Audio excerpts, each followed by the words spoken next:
Hi, this is Kimbra, and I'm feeling ready at Coachella.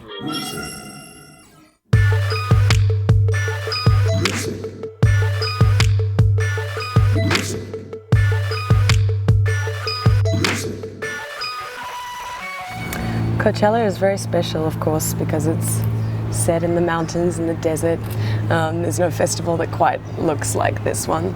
It's not just about music, but there's so many other things that are celebrated here, food and culture and giving people a taste of desert life, which is always exciting. And I think it really is one of the best festivals in the world for diversity of music. So I'm very honored to be playing here. We're debuting a new song that I haven't played before live. There's always a visual element to our set in terms of costumes and a theatricality with what we like to do.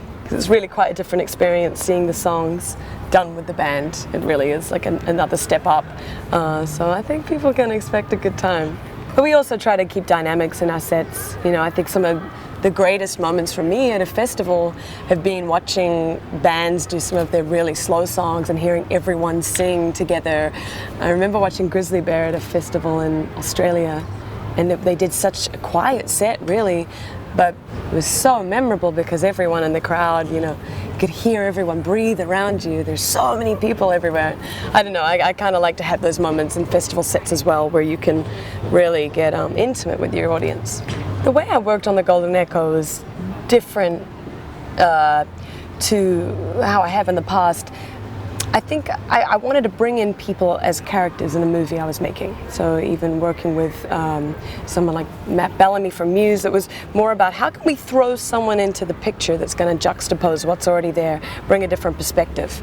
Working with Michael Shuman and the boys from Mini Mansions, Queens of the Stone Age, it was interesting to me because obviously my melodic instinct is in a certain world and their rhythmic melodic instinct is in another, but what happens when you bring those things together? And it would always come through my filter at the end of the day. I mean, they would leave the session and I would sit there editing everything up and reworking elements. And of course, even with John Legend, very highly collaborative, and after he'd left, I would get stuck in and change things and do, so it was always still coming back through the vision I had for the album and sort of, the parameters I'd set around the whole thing.